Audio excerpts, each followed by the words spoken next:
मैं Pravesh Chauhan, formerly journalist the Tribune, Chandigarh news hub में आप सभी का स्वागत करता हूं। आज चंडीगढ़ में लिवासा अस्पताल मोहाली के डॉक्टरों ने ऑस्टियो आर्थराइटिस के बढ़ते रुझान और घुटनों में रिप्लेसमेंट सर्जरी में हालिया प्रगति के बारे में जागरूकता पर एक प्रेस कॉन्फ्रेंस की। पीजीआई चंडीगढ़ के भूतपूर्व प्रोफेसर आर्थोपेडिक्स विभाग के प्रमुख डॉक्टर आदित्य अग्रवाल अब fast track joint replacement surgery के लिए लिवासा हॉस्पिटल मोहाली में उपलब्ध होंगे। आओ देखते हैं एक रिपोर्ट। साल पहले जो है ये बहुत ही बड़ी सर्जरी मानी जाती थी, टोटल नी रिप्लेसमेंट या जॉइंट रिप्लेसमेंट जिसको हम बोलते हैं। करीब पेशेंट को 3 से 4 हफ्ते हॉस्पिटल में रखा जाता था, रिहैब होता था। लेकिन हाल ही में नई टेक्निक्स आ गई हैं, रोबोटिक टेक्निक आ गई है, नेविगेशन आ गया है, आर्टिफिशियल इंटेलिजेंस आ गया है, इम्प्लांट्स की क्वालिटी इंप्रूव हो गई है, सर्जिकल टेक्निक्स इंप्रूव हो गई हैं। तो इसके कारण जो है now it has become a very very short duration surgery. Doctor साहब आपको डिटेल में इसके बारे में बताएंगे। और एक नई टेक्निक है डॉक्टर साहब ने हाल ही में हमारे लिवासा हॉस्पिटल में जो शुरू की है, जिसको हम फास्ट ट्रैक नी रिप्लेसमेंट कहते हैं। इसमें करीब 3.5 से 4 इंच के चीरे से ही खाली ये सर्जरी की जा सकती है और पेशेंट को सिर्फ 4 घंटे के बाद, सर्जरी के 4 घंटे के बाद खड़ा करके चला दिया जाता है। तो total hospital stay is just 2 to 3 days। तो इसमें कोई सूचर नहीं लगते, कोई ब्लड नहीं लगता, कोई ड्रेन नहीं लगती, and it is to a quite great extent pain free surgery, fast mobilization है, फास्ट रिकवरी है और नॉर्मल होने में करीब 7 से 10 दिन लगते हैं। अगले दिन पेशेंट सीढ़ियां चढ़ सकता है। तो ये सारी नई टेक्निक्स का है, नई टेक्नोलॉजी का है कि जिसके कारण ये डेवलपमेंट्स आई हैं। एक दूसरा मुद्दा जो और आपसे डिस्कस करना चाहेंगे कि अभी जैसे एनआरआई सीजन है, काफी इंटरनेशनल पेशेंट्स भी हमारे पास हमारे हॉस्पिटल में आ रहे हैं जॉइंट रिप्लेसमेंट कराने, कार्डियक सर्जरी कराने, बैरिएट्रिक सर्जरी कराने। इंडिया का जो मेडिकल टूरिज्म का स्कोप है और specially Chandigarh can become next destination for medical tourism. और क्या क्या रीजन है इसके? अगर मेडिकल टूरिज्म की हम बात की जाए, पिछले साल 6.1 मिलियन, करीब 61 लाख पेशेंट्स जो है मेडिकल वीजा में इंडिया में आए थे अपना ट्रीटमेंट कराने, और यही फिगर करीब 73 लाख टच करेगी इस साल में। और मेनली जो पेशेंट्स आते हैं सबसे ज्यादा है स्पाइन सर्जरी कराने, जॉइंट रिप्लेसमेंट कराने, cardiac treatment, cancer, bariatric treatment, इसके लिए अब्रॉड से आते हैं। तो सबसे ज्यादा मेन एडवांटेज क्या इंडिया में है कि हाईली स्किल्ड डॉक्टर्स हैं, इंग्लिश स्पीकिंग पॉपुलेशन है, सब most of the hospitals are accredited, इधर एनएबीएच हैं, जेसीए जो इंटरनेशनल एक्रेडिटेशंस हैं, वो सारी एक्रेडिटेशन इंडिया में है।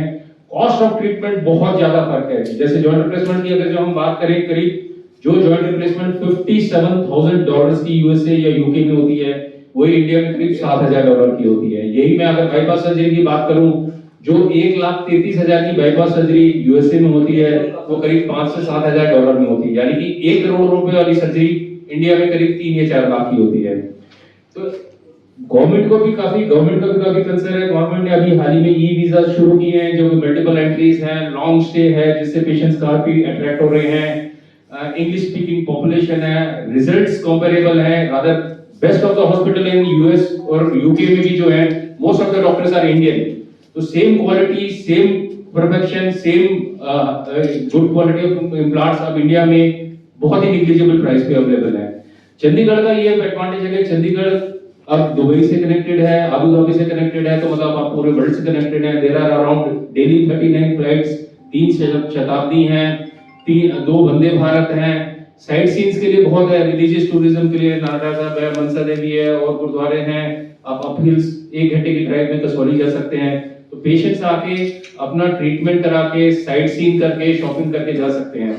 जो मेडिकल टूरिज्म है, इससे खाली हॉस्पिटल को नहीं बल्कि पूरी सोसाइटी को फायदा होता है, क्योंकि अगर एक पेशेंट अब्रॉड से आता है, दे पे इन डॉलर्स, गवर्नमेंट को इंटरनेशनल आपको फॉरेन एक्सचेंज मिलता है। पेशेंट्स आके होटल में रुकता है, होटल को बेनिफिट होता है। पेशेंट एयरलाइंस यूज करता है, एयरलाइंस को बेनिफिट होता है। साइट सीइंग करता है, शॉपिंग मॉल में जाता है, टैक्सीज यूज करता है। तो पूरे इकोसिस्टम को मेडिकल टूरिज्म का बेनिफिट होता है।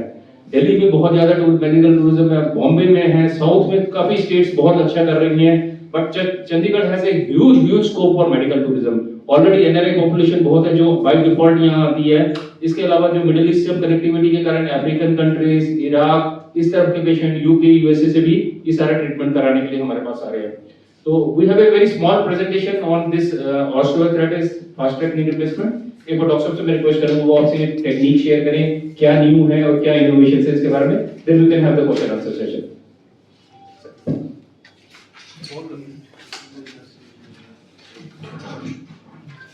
Good afternoon friends.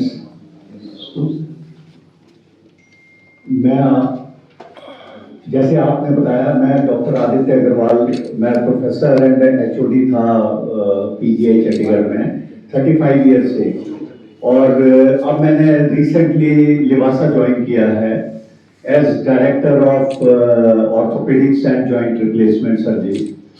तो ये मैंने लगभग 20,000 से ज़्यादा जॉइंट रिप्लेसमेंट कर चुका हूँ मैं। तो जैसे मिस्टर चड्डा जी ने बताया कि जॉइंट रिप्लेसमेंट के बारे में कि क्या प्रॉब्लम्स है, क्या प्रेवलेंस है, क्या आर्थराइटिस की प्रेवलेंस है, तो मैं आपको जस्ट छोटी सी प्रेजेंटेशन के दौरान मैं आपको बताऊंगा। पोस्ट ग्रेजुएशन किया, पीएचडी किया, और उसके बाद फेलोशिप की है USA, UK, Australia, Canada, France, Germany, Hong Kong, world wide मैंने एक्सपीरियंस लिया हुआ है। और ये लगभग जो 20,000 सर्जरी की हैं, जो रोबोटिक, आर्टिफिशियल इंटेलिजेंस, सारे टेक्निक्स यूज कर रहे, और एक नई टेक्निक मैंने डेवलप की है, उसके बारे में मैं बताने वाला हूं। तो ये है fast track FTTKR, fast track knee replacement. ये सारी सर्जरी जो है 45 to 60 मिनट्स में हो जाती है। दोनों जो घुटने हैं वो बदले जाते हैं इस पीरियड के दौरान, और सर्जरी खत्म कर देते हैं। ये पेशेंट जो है वो 4 घंटे के बाद चलना शुरू कर देता है इसमें, और नेक्स्ट डे हम इसको पेशेंट को स्टेयर्स क्लाइंबिंग के लिए एडवाइस कर देते हैं, और पेशेंट चढ़ रहा होता है स्टेयर्स, और सारी रिकवरी लगभग 7 से 10 दिन में कंप्लीट हो जाती है। तो ब्लड लॉस क्या नई अप्रोच है, इसमें ब्लड ट्रांसफ्यूजन की जरूरत नहीं पड़ती है, ब्लड लॉस मिनिमम होता है, और छोटा इंसिजन देते हैं, 3.5 या 4 इंच का इंसिजन होता है, और इसमें कोई सूचर नहीं लगता है, कोई ड्रेन नहीं यूज करते हैं, मिनिमल इंसिजन है, पेनलेस सर्जरी है, और सेम डे मोबिलाइजेशन हो जाती है। नेक्स्ट डे हम डिस्चार्ज या नेक्स्ट डे कर देते हैं, डिपेंडिंग ऑन पेशेंट्स मोटिवेशन और पेशेंट्स रिस्पॉन्स टू सर्जरी। ये रिसेंट एडवांसेस जो है रोबोटिक्स, नेविगेशन, आर्टिफिशियल इंटेलिजेंस, ये सारे टेक्निक हम यूज करके इस लेवल तक आए हैं कि fast track knee replacement possible है। इसमें हम latest high and implants use करते हैं, और गोल्ड इम्प्लांट्स है, जिरकोनियम है, डिपेंडिंग ऑन पेशेंट्स रिक्वायरमेंट, तो वो यूज करते हैं, ताकि जो ये लॉन्ग टर्म आउटकम होते हैं, 35 से 40 साल तक ये घुटना लास्ट कर सकता है। तो ये आपको मैं बताऊंगा एक केस के बारे में जो मैंने ऑपरेट किया, 5 साल पहले किया था। तो इसमें आप देखेंगे एक्सरे में कोई स्पेस नहीं है एक साइड में, और ये बोइंग हो गई थी दोनों साइड की, और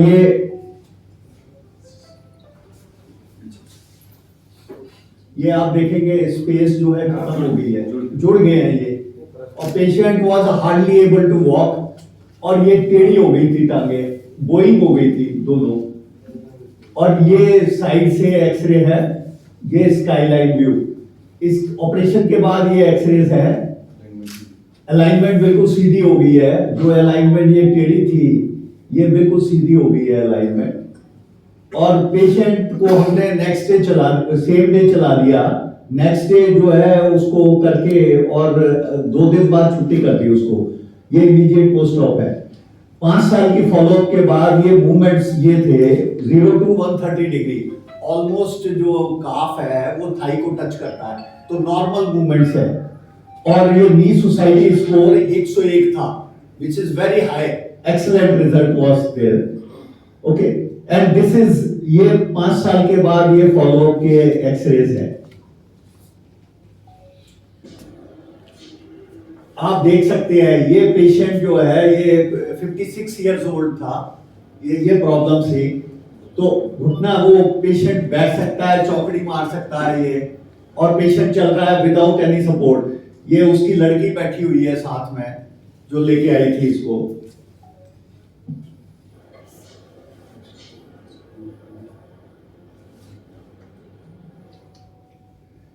ये इस तरीके के पेशेंट है। ये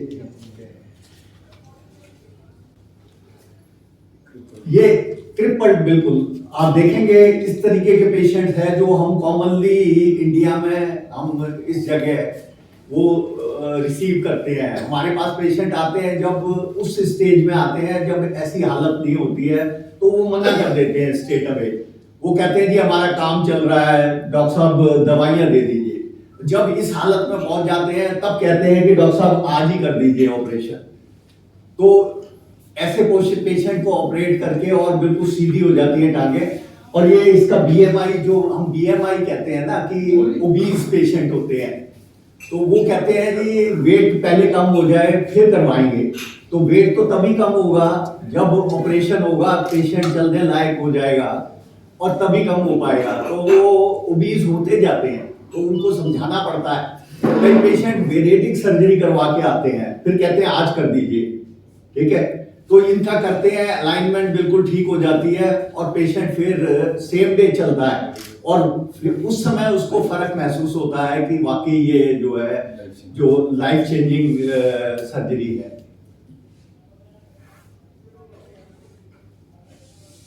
thank you so much for ये फास्ट ट्रैक। ऑलमोस्ट मुझे 1 साल 1.5 साल हो गया। पीजीआई में मैंने शुरू किया था, और वही चीज मैं अभी इधर कंटिन्यू कर रहा हूँ। पोजीशन कब आती है कि इसके बाद में ऑपरेशन करना ही जरूरी है? हाँ, ये एक्चुअली बहुत अच्छा सवाल है। ये पेशेंट को देखते हैं हम, उसकी क्लिनिकल असेसमेंट करते हैं, पेशेंट के सिम्टम्स हैं, क्लिनिकल असेसमेंट है। उसके बाद हम एक्सरे एडवाइस करते हैं। एक्सरे में हमें पता लगता है कि किस स्टेज में वो आर्थराइटिस है।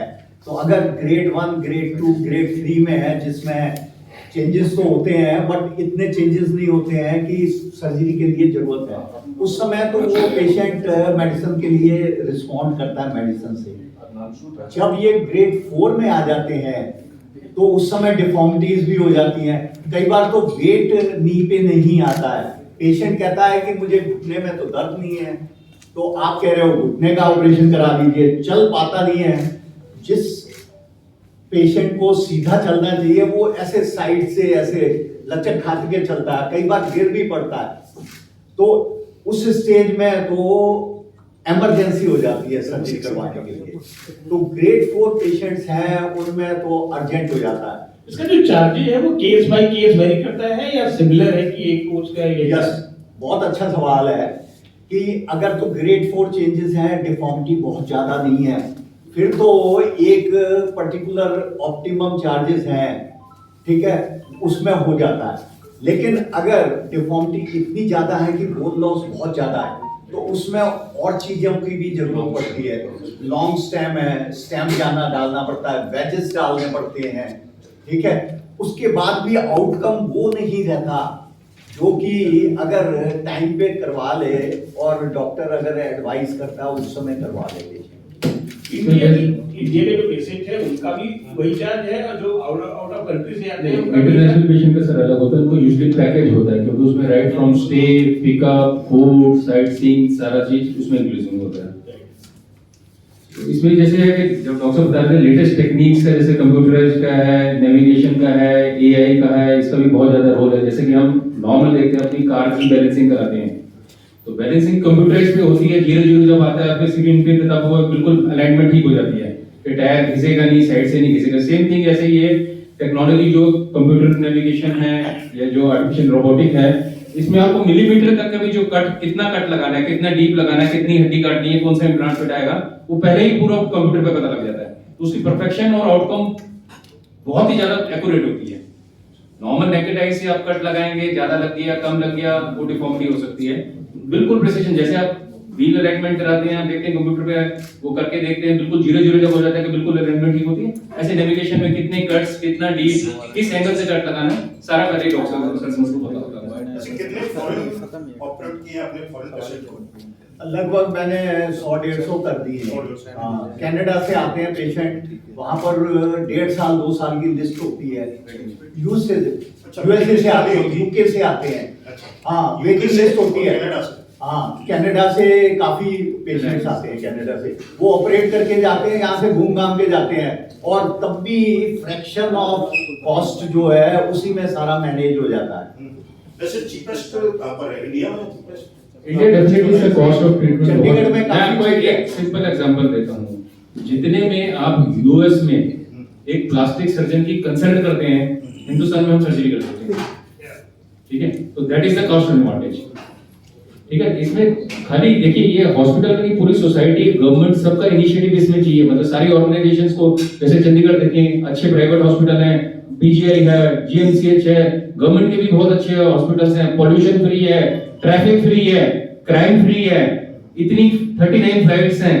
तो अगर गवर्नमेंट और एडमिनिस्ट्रेशन इसको कोलैबोरेटिवली, मतलब पंजाब एडमिनिस्ट्रेशन, हरियाणा एडमिनिस्ट्रेशन, जैसे हम मेट्रो के लिए कोलैबोरेट कर रहे हैं, इसी तरह अगर मेडिकल टूरिज्म का प्लेटफॉर्म पर गवर्नमेंट इसको प्रमोट करे, अपने फेयर्स में प्रमोट करे, अपनी वेबसाइट पे प्रमोट करे, तो पूरी सोसाइटी, पूरे रीजन को बहुत ज्यादा बेनिफिट होगा। अभी तक गवर्नमेंट की तरफ से ये इनिशिएटिव किए सर बीच में शुरू हुए थे, ये जब अक्की साहब यहाँ पे थे, उन्होंने एक काउंसिल भी बनवाई थी, एडवाइजरी बोर्ड भी बनवाया था, बट वो बीच में कहीं somewhere we lost that track. But बहुत ज्यादा स्कोप है, बहुत ज्यादा स्कोप है, क्योंकि कनेक्टिविटी इंप्रूव करने के कारण, अगर दिल्ली में आप जाएं, कोई भी होटल आपको 7-8 हजार से कम तक नहीं मिलता, यहाँ पर आपको 1000 रुपए में भी बहुत डिसेंट होटल मिल जाता है। ट्रैवल टाइम नहीं है, हॉस्पिटल की 1 किलोमीटर 2 किलोमीटर में रहते हैं, वहाँ पे सारे गुड हॉस्पिटल्स आ रहे हैं साउथ दिल्ली, आप रहते हैं नॉर्थ दिल्ली में, टैक्सी का रोज 3-4-5 हजार का खर्चा है, पोल्यूशन का, एयरपोर्ट दूर है, ये सब कुछ तो पास है। अच्छे इंस्टीट्यूट हैं, गवर्नमेंट इंस्टीट्यूट अच्छे हैं, प्राइवेट में बहुत अच्छे हॉस्पिटल्स हैं, टेक्नोलॉजी सारी अवेलेबल है, फ्लाइट कनेक्टिविटी यहाँ से है, अमृतसर से फ्लाइट कनेक्टिविटी है, 8 या 9 अमृतसर से डेली फ्लाइट्स है इंटरनेशनल, चंडीगढ़ से अबू धाबी है, और कई कंट्रीज में भी अभी शुरू होने, दुबई की डेली फ्लाइट है। तो ये सारे रीजंस हैं कि it can become a one of the preferred destination for medical tourism. Chandigarh can definitely become. NRIs already बहुत आते हैं, एनआरआईज तो आते ही आते हैं, दिसंबर के सीजन में एनआरआई सारे आते हैं अपना ट्रीटमेंट कराने, पेरेंट्स का ट्रीटमेंट कराने। डॉक्टर साहब, इसमें जैसे सावधानियां क्या बरतनी चाहिए कि जैसे कि नौमती ना आए किसी को ऑपरेशन, जैसे हम जैसे ही जाए, तो लोगों को क्या शुरू? हाँ जी, प्रिवेंशन के लिए 2 तरह के ट्रीटमेंट है, नॉन फार्माकोलॉजिकल और फार्माकोलॉजिकल। नॉन फार्माकोलॉजिकल है कि अगर अर्ली स्टेज में पेशेंट है, सीढ़ियों से चढ़ता उतरता है, उसको पेन शुरू हो गई है, सुबह उठता है स्टिफनेस हो गई है, ठीक है, ये अर्ली लक्षण होते हैं बीमारी के।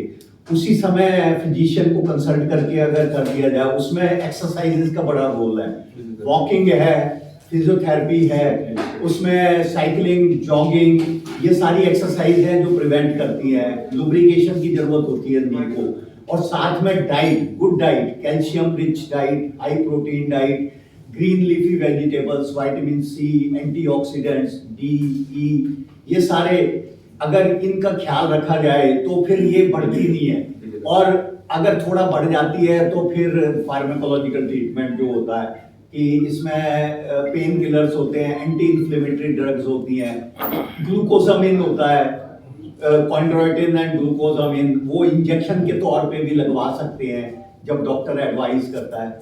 अगर इन चीज़ों से पेशेंट ध्यान रखे तो ये बढ़ती नहीं है या स्लो हो जाता है प्रोसेस। अगर निगलेक्ट करते हैं तो फिर ये ग्रेजुअली ये इस स्टेज में पहुंच जाते हैं जब नी रिप्लेसमेंट की जरूरत पड़ती है। सर डॉक्टर साहब, ये कॉस्ट कितना का आएगा 2 घुटनों का जैसे ऑपरेशन करवाते हैं? घुटनों का जो कॉस्ट है लगभग 3.25 लाख से 4 लाख का कॉस्ट, दोनों का एक ही सिटिंग में करते हैं तो दूसरी कॉस्ट कट डाउन हो जाती है, खत्म हो जाती है अगर बार बार करेंगे, ठीक है। चलने में भी रिकवरी भी अच्छी होती है। अगर हाई एंड इम्प्लांट्स लगाते हैं तो थोड़ी कॉस्ट बढ़ जाती है, जैसे गोल्ड इम्प्लांट्स हैं या उसमें थोड़ी सी कॉस्ट, ठीक है, वो भी 20-25 हज़ार से काम चल जाता है एक्स्ट्रा। Thank you. तो एक बार ऐसे करवा लिया उसके बाद लाइफ टाइम चलता है या दोबारा? ये हाँ बहुत अच्छा क्वेश्चन है, क्योंकि जो हाई एंड इम्प्लांट है वो उसका मेन रोल यही है कि ये लॉन्जेविटी ऑफ इम्प्लांट है उसको बढ़ा देते हैं। 35 से 40 साल जो एस्टिमेटेड है कि इतना लास्ट कर जाता है ये। अच्छा, एज वाइज किस एज से ये प्रॉब्लम स्टार्ट होती है? हाँ जी, पहले जो है ये समझा जाता था कि 50 साल या 50 साल से ऊपर जो है समझा। आजकल जो जैसे आईटी प्रोफेशनल्स हैं जो बैठे रहते हैं सुबह से शाम तक लैपटॉप पे बैठे हुए हैं, लुब्रिकेशन हो नहीं रही है, उनके नी में प्रॉब्लम शुरू हो जाती है, एक्सरसाइज कर नहीं रहे हैं वो, अधिक सीटिंग से ठीक है। तो जंक फूड है, बड़ी चीजें हैं जो कि इस एज को नीचे लाके 35 साल में हो गया है। और कई बीमारियां हैं जो यंग एज में होती हैं, कॉमन रूमेटॉइड आर्थराइटिस है वो 25 साल में हो जाती है। कई बार बिल्कुल एंकाइलोज हो जाते हैं, जॉइंट फ्यूज हो जाते हैं, ठीक है। तो ये फिर यंग एज में हम करते हैं, तो 35 साल से एनी टाइम स्टार्ट हो सकता है। हाँ जी बिल्कुल। Please like, share and subscribe my channel. Thank you.